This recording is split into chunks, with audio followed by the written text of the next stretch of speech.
Olá pessoal, tudo bem com a WG? Vim para mais um vídeo para vocês.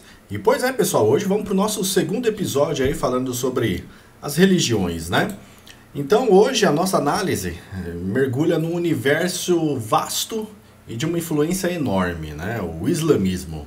A gente separou aqui um material bem informativo que guia a gente desde as origens até as crenças, práticas e as várias ramificações dessa fé global, né? O ponto de partida é um resumo, né? Bem conciso, e a gente vai trazer todas essas informações para vocês, tá? E a nossa missão aqui é tentar ir um pouco além, extrair o essencial, entender o contexto todo, né? E quem sabe até descobrir algumas coisas menos óbvias sobre a segunda maior religião do mundo. Afinal, são quase 2 bilhões de seguidores, né? Então, essa é uma oportunidade ótima para a gente organizar e até aprofundar um pouco, né? Todo esse material que eu separei para a gente, ele dá uma separada boa, né? Sobre as origens, né? Na Arábia do século VII, deixa eu até abrir aqui, né? Então, vamos dar uma olhada em tudo como essa fé moldou, né? Todas as civilizações, e é uma força muito viva hoje em dia, né? Então vamos lá, né? O cenário que a gente vê aqui é a Meca, na Península Arábica, no século VII a.C. A figura central é o profeta Maomé, né? Que ele teria começado a receber revelações divinas, né? Através do anjo Gabriel. Essas revelações que foram compiladas depois é o que forma o Alcorão, que é o livro sagrado deles. E o conceito disso é fascinante, né?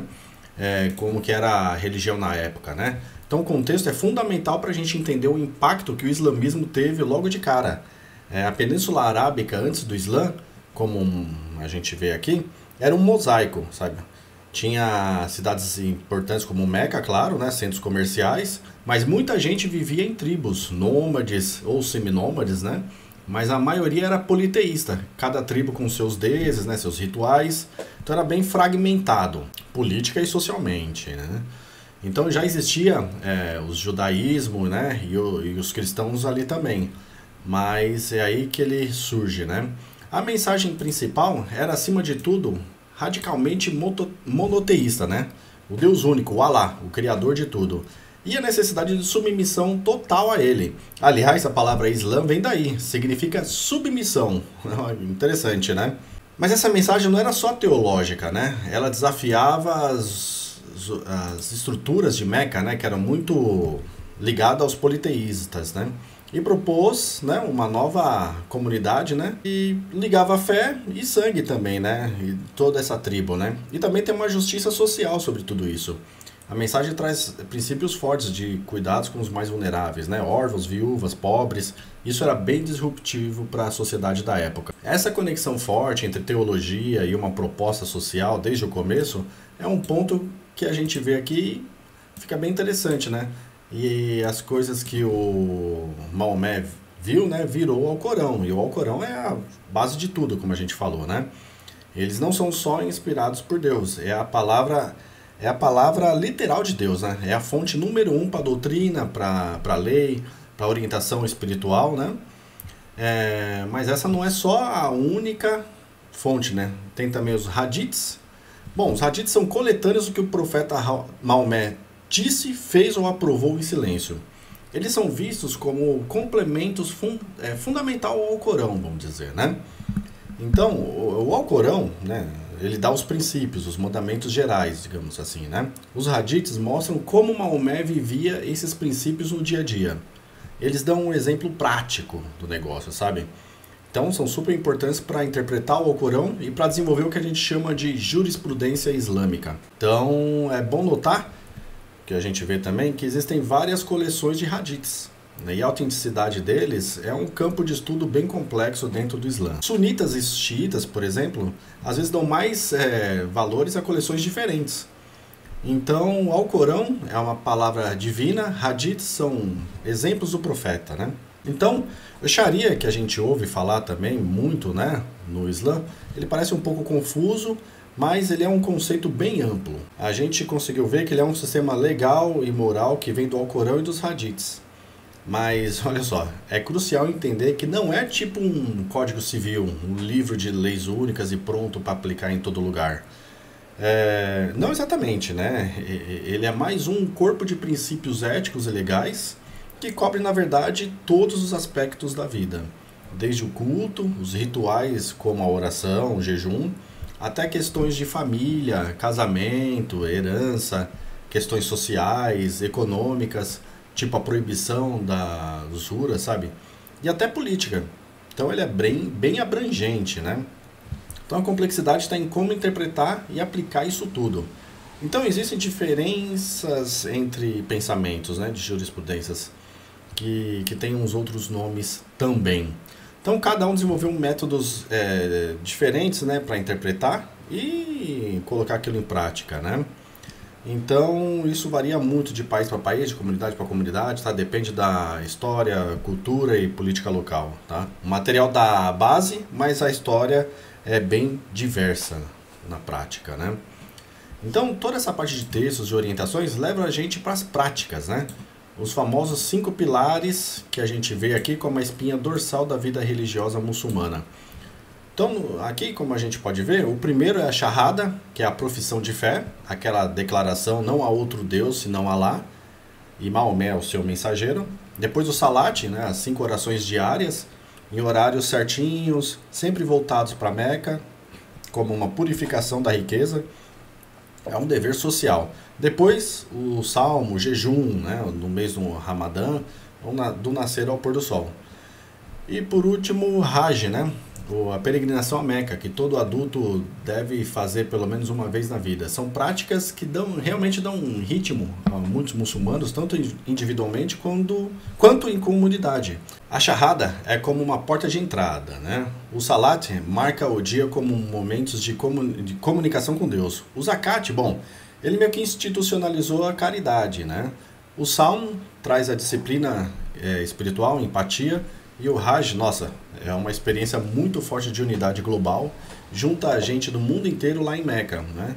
Então, esses pilares têm um senso comum muito grande, né? Identidade e propósito. E além dessas práticas, a gente vê também outras crenças essenciais também, né? A vida após a morte, né? O juízo final e a questão dos profetas. A gente vê aqui que tem figuras da Bíblia, né, que até é um ponto interessante de conexão, né, e de diferença com o judaísmo e o cristianismo. Então, esse é um ponto chave da teologia islâmica que a gente pode ver aqui. O Islã se vê como uma combinação, né, dos monoteístas que vieram antes. Ele reconhece e respeita uma linha enorme de profetas enviados por Deus, Adão, Noé, Abraão, que é super importante para eles, Moisés, Jesus, todos eles. E as escrituras anteriores também, né? Os evangelhos, tudo isso, são revelações origens, são revelações muito boas para eles também. Mas com o tempo elas foram alteradas ou mal interpretadas. Então tem uma diferença bem grande na visão sobre Jesus também, né? Então isso é crucial. Jesus, ou Isa em árabe, é uma figura importantíssima no Islã. O Alcorão fala do nascimento, né? Por Maria, né? Dos milagres, diz que ele é um Messias. É um dos profetas mais respeitados, mas a teologia islâmica diverge totalmente do cristianismo, ao dizer que Jesus era um profeta humano, não um filho de Deus, nem parte de uma trindade. A ideia da divindade de Jesus é ligada claramente ao Alcorão. Maomé, para eles, é o último profeta, o selo dos profetas, né, que trouxe a revelação final e completa de Deus para toda a humanidade. Entender isso é fundamental para sacar como o Islã se vê e como eles se relacionam, né, com outras religiões. Então essa clareza que a gente vê, é essencial a gente perceber isso, né? Mas apesar dessa parte comum de crenças e práticas, né, a gente tem algumas divisões importantes dentro do Islã. E aí a coisa começa a ficar um pouco mais complexa, especialmente pensando na história e até na geopolítica de hoje. Então, o Islã, como toda grande religião, não é uma coisa só, um bloco único. A gente vê aqui que tem uma divisão maior e mais antiga, que começou logo depois da morte de Maomé, lá em 632. Então a briga foi sobre quem deveria liderar a comunidade muçulmana. A Umma, né? Então a questão da sucessão, né? Essa disputa deu origem às duas grandes ramificações, os sunistas e os xiitas. E a diferença principal que a gente pode ver, né, a origem a gente sabe que foi a sucessão, mas a diferença entre eles foi crescendo, né? Então, a questão principal foi a liderança. Então, os sunistas é a maioria esmagadora, tipo 85 a 90% dos muçulmanos acreditavam que o líder, né, o califa, deveria ser escolhido pela comunidade, baseado em mérito e consenso, seguindo exemplo a Sunna do profeta. Eles reconhecem os 4 primeiros califas, Abu Bakr, Omar, Uthman e Ali, como os bem guiados. A autoridade religiosa para eles vem do Alcorão, da Sunna e do consenso da comunidade, que os estudiosos, né, interpretam muito bem isso. Já os xiitas, que vêm de Shiat Ali, ou Partido de Ali, eles são uns 10 a 15% dos muçulmanos do mundo. Mas são maioria em países como Irã, Iraque, Bahrein, Azerbaijão, Síria, Líbano, né? Então eles defendiam que a liderança tinha que ficar na família de Maomé. Começando por Ali, que era primo e genro, né, dele, né? Então era uma questão de linhagem ali. E para os xiitas, Ali, os descendentes dele, né, os imames, não eram só líderes políticos, eram guias espirituais infalíveis, escolhidos por Deus para interpretar o sentido verdadeiro do Alcorão e da fé. Essa crença na autoridade especial dos imames é o centro do xiismo. E dentro do xiismo ainda tem subgrupos, né? Dependendo de qual linhagem de imames eles seguem. Então, aquela divisão inicial acabou gerando diferenças também em teologia, rituais, leis. Então, fica claro como uma briga inicial por liderança pôde gerar caminhos tão diferentes e que duram até hoje. Então, o que a gente vê também, tem o sufismo, né? Ele entra na história, parece uma terceira via, na verdade, né? Mas, na verdade, não é. O sufismo, ele é um movimento, né, ou uma corrente mística. E a melhor forma de pensar nele não é uma seita separada, tipo sunita e xiita. É mais uma divisão esotérica, mais interior do Islã. Você pode encontrar tanto no xiismo quanto nos sunistas também, né? Embora mais ligado nos sunistas, né? Então, o foco total dele é a busca por experiência espiritual direta. É o amor divino, a proximidade, até a união mística com Deus, com Allah, né? E como eles buscam isso na prática, né? Os sufis, eles usam várias práticas espirituais para cultivar essa experiência interior. Pode ser meditação, focada na lembrança de Deus, o canto, música em algumas ordens, poesia, né? Eles têm muito utilizado também, principalmente no Ocidente, a veneração de santos e a relação forte entre mestre e discípulo dentro das ordens sufis, né? As taricas. O sufismo busca purificar o coração, então se desapegar do mundo material, desenvolver virtudes, como um caminho para chegar mais perto de Deus. É a tradição mística riquíssima dentro do Islã, é uma parte bem fascinante dentro, né? Então, mudando um pouco o foco, pessoal, vamos ver também sobre a expansão rápida do Islã depois da morte do Maomé, né? Então, isso parece que foi algo bem rápido e amplo, né? Foi um processo de expansão muito imperial e cultural mais rápido do que a história já viu. No século seguinte à morte de Maomé, os exércitos árabes e muçulmanos pegaram muitos territórios, né? O Império Persa caiu, então a parte norte da África também. O Islã foi para o oeste, atravessou o norte da África, chegou na Península Ibérica, né? Na Holanda já no século VIII, e foi para o leste também, Ásia Central, Pérsia, partes da Índia. E o comércio, né? Rotas marítimas e terrestres ligando o Mediterrâneo ao Índico e a Antártida, né? Sei lá, o Ártico, né? Então, lugares como o Sudeste africano, foi para tudo quanto é lugar, né? Então, tudo isso teve um florescimento cultural, né? A famosa Idade de Ouro Islâmica, né? Então, tiveram avanços em filosofia, matemática, ciência. Isso vai muito além de só espalhar religião. Nesse período que a gente geralmente coloca ali entre os séculos 8 e 14, mais ou menos, foi uma época de efervescência intelectual e cultural extraordinária nos territórios muçulmanos. Cidades como Bagdá, que era a sede deles lá, Cairo, Damasco, Córdoba, na Espanha, viraram símbolos de saber bem vibrantes, né? E o interessante é que Isso foi construído em cima do conhecimento de outras, civilizações grega, persa, indiana, né? Então esse é um ponto crucial. Houve um movimento gigante de tradução para o árabe. A obra de filosofia grega, né? Platão, Aristóteles, Hipócrates, ciência, Ptolomeu, Euclides, literatura, tudo isso foi traduzido. Então foi um diálogo com o passado, não só uma criação do zero, né? Mas não foi só a tradução, longe disso, né? Pensadores muçulmanos e também judeus e cristãos que viviam nessas sociedades fizeram contribuições originais incríveis. Então temos como exemplo a matemática. A palavra álgebra vem do árabe aldiabre, né, é um título de um livro, né, que foi chave para a introdução dos números indo-arábicos, inclusive o zero, no mundo islâmico e depois da Europa. Então isso é demais, né? Então o texto fala, tudo que a gente viu fala sobre medicina, né? Na medicina, sobre Ibn Sina ou Avicena, que o livro dele foi utilizado por muito tempo, né? E os Orrazes também, né? Vem bem muito sobre farmácia, cirurgias, criaram hospitais, né, com enfermaria especializados, né? Filosofia, lá na Espanha muçulmana, escreveu um comentário sobre Aristóteles que foram fundamentais para reintroduzir o pensamento grego na Europa medieval. Então teve bastante coisa na parte pensativa, né, como a gente vê, né? Então, muita coisa também, astronomia, química, muita coisa. Foi uma época que o mundo islâmico era, em muitos aspectos, o centro intelectual do planeta, né? Então, o impacto na arte, na arquitetura, a gente vê muita coisa sobre isso, caligrafia, os padrões geométricos. Então, a arte e a arquitetura islâmica, elas fizeram, né, coisas muito próprias, muitas vezes ligadas à teologia. Como tinha uma certa relutância em representar as figuras humanas ou animais em contexto religioso para evitar a idolatria, a arte focou muito em formas não figurativas.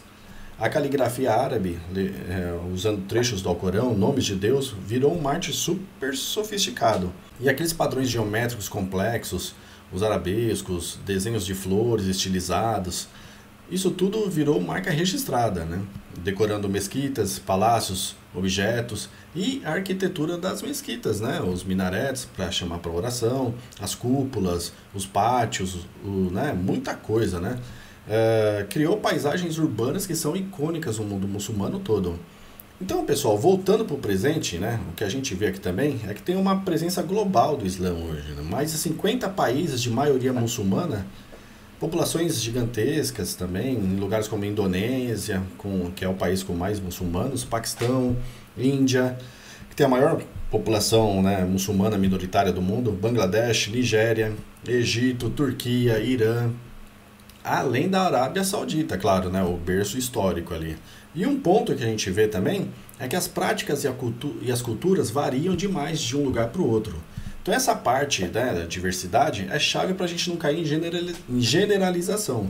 Mesmo com os 5 pilares e as crenças centrais dando uma unidade, o jeito como o Islã é vivido no dia a dia é super influenciado pela cultura local, pelas tradições, pela história de cada lugar. Então o Islã na Indonésia é diferente do Islã do Senegal, que é diferente do Islã na Bósnia ou no Egito. É uma interação constante, então, né, como você pode perceber. Então, entre textos e princípios universais da fé e os contextos culturais específicos, isso aparece em tudo, na arquitetura das mesquitas, nas roupas, na música, nas festas, até na interpretação de algumas normas sociais. Então, a gente vê que dá para destacar muito isso daí, né? Tem tudo o que é comum e o que é diverso. Então, falando em símbolos e práticas, a gente vê também com algumas curiosidades que, na verdade, ajudam a gente a refinar o entendimento. Por exemplo, a imagem da lua crescente com a estrela. Muita gente associa direto ao Islã, quase como uma cruz para o cristianismo, né? Mas a gente vê que não é bem assim, né? Esse símbolo, apesar de ser super usado hoje em bandeiras de países muçulmanos e em mesquitas, ele não tem origem no Alcorão e nem lá nos primeiros tempos do Islã. Parece que era um símbolo ligado a Bizâncio, né, a Constantinopla. E aí o Império acabou, né, popularizando, virou um símbolo culturalmente ligado ao Islã, mas não tem o mesmo peso teológico que a cruz tem para o cristianismo ou a estrela de Davi para o judaísmo, mas o histórico cultural mesmo, né? Outro ponto lembrado é o significado de Islã como submissão, que reforça bem o centro da fé. E claro, a importância de Meca e da Caba, né? A Meca não é só onde Maomé nasceu e recebeu as primeiras revelações, é o centro espiritual do Islã. A Kaaba, né, aquela estrutura cúbica na grande mesquita de Meca, que os muçulmanos acreditam que foi Abraão e Ismael que construíram originalmente, é o ponto focal. A Qibla, para onde todo muçulmano se vira nas 5 orações diárias, né? E é o destino de Hajj, né? É o destino da peregrinação, né, do Hajj, né? Que é um dos 5 pilares, que atrai milhões de pessoas todo ano, numa demonstração de fé gigantesca. A gente ouve falar muito sobre isso daí, né? Então, tudo isso é central na vida muçulmana, né? Então, pessoal, a gente trouxe para vocês aqui uma análise bem interessante, né? Passamos pela origem lá na Arábia, pela estrutura dos textos sagrados, o Alcorão, o Hadith, e a relação com a Sharia, pelos 5 pilares, né, que dão forma e prática, pelas grandes divisões, né, sunitas, xiitas, pela corrente mística do sufismo. Falamos também sobre a expansão impressionante do legado cultural e científico da Idade de Ouro, né, até chegar na diversidade do Islã hoje no mundo. Então conseguimos amarrar os pontos principais, né, aqui para vocês e até aprofundar um pouquinho, né, desde a ideologia central, né, do Deus, né, Khurrid, até a submissão, né, a esse Deus, o Maomé como último profeta, até essa tapeçaria complexa, né, de interpretações e práticas de expressões culturais que marcam o Islã vivido por quase 2 milhões de pessoas hoje. Então vimos como os textos dão uma base comum, mas como a história e a cultura criou uma diversidade incrível, né, nessa base. Então o que fica disso tudo, né, parece claro que é para ter uma compreensão básica, mas assim, com nuances dos fundamentos do islamismo, como a gente viu aqui, é organizar. Isso tudo é fundamental como você quer entender o mundo hoje, seja na política, nas relações sociais, na história das ideias, na cultura. A influência histórica e a presença viva do Islã são inegáveis. Então, isso não tenha dúvida, né? E talvez, pessoal, para fechar, né, vamos fazer uma reflexão que vem aqui do que a gente viu, principalmente dessa tensão entre o que é comum e o que é diverso. Como pode uma fé com raízes tão específicas no tempo e lugar, a Arábia do século VII, com textos e tradições tão definidas, não só sobreviver por mais de 1400 anos, mas se adaptar, ser reinterpretada e florescer de jeitos tão diferentes em culturas tão diversas, como, sei lá, Indonésia, Mali, Albânia, ou mesmo nas comunidades de imigrantes nos Estados Unidos, né, e na Europa, né? Essa é uma boa pergunta, né? Essa capacidade de manter um núcleo firme, doutrinário, ritualístico, e ao mesmo tempo permitir uma variedade enorme de expressões culturais locais, talvez seja uma das chaves para essa resiliência, para esse dinamismo do Islã. Isso levanta questões profundas, né? Sobre como o universal e o particular interagem, como tradição e modernidade conversam dentro de uma das maiores comunidades de fé do mundo. Nos vemos no próximo vídeo. Um abraço a todos e tchau, tchau!